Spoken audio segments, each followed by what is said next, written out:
Prosecutors outlined the evidence they plan to use against Donald Trump in the federal election interference case against him. Tuesday's filing gives a roadmap to the trial set to begin March 4th. Special counsel Jack Smith's team will include the former president's promises of pardons for January 6 rioters and false claims about voter fraud dating back to 2012 in order to make the case that Trump knowingly tried to obstruct the 2020 election. Almost none of the evidence in the filing is new. Public comments Trump has made baselessly undermining American elections are just that, public. It's rhetoric he has continued to push as he campaigns within that same election system, asking Americans to elect him president once again. CBS News congressional correspondent Scott MacFarlane joins me now. So, Scott, the new details we're learning about what the special counsel is planning to do against Trump, what are they? There's an awful lot, John, but let's just take a moment, step back and look at what happened late today in the Washington, D.C. federal court.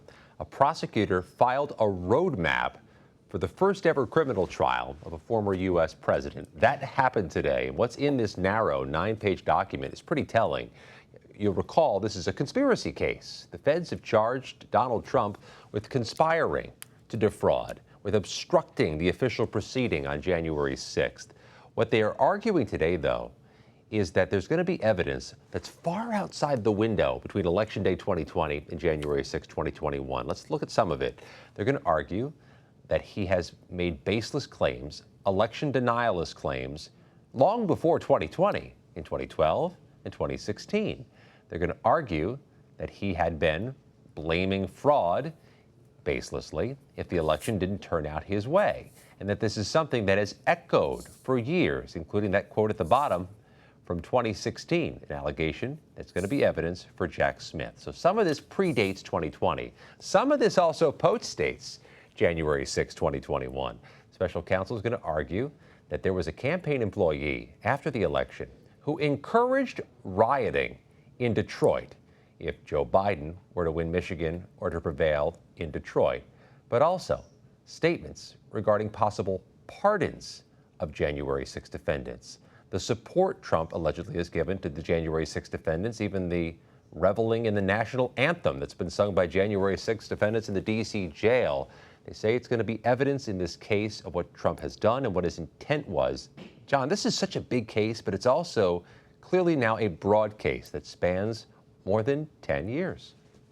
And so, Scott, though, there was a lot redacted still in this. So, for example, that Trump employee or campaign employee who was causing mayhem, is the idea here that basically there was a preloaded strategy, that there was no evidence, that the president, the former president had said there was fraud going back to 2012. That was his go-to move, that there was a disruption in Detroit even before there was any evidence of it. In other words, this was all a preloaded idea. I think more than anything, this may be a cathartic piece of paper, John, for those who have been enraged by Donald Trump's baseless claims, who've been enraged by hearing people say it's just his politics, it's just his way. Jack Smith is articulating today in a way that is unique, that it's a crime. It's a component of a crime.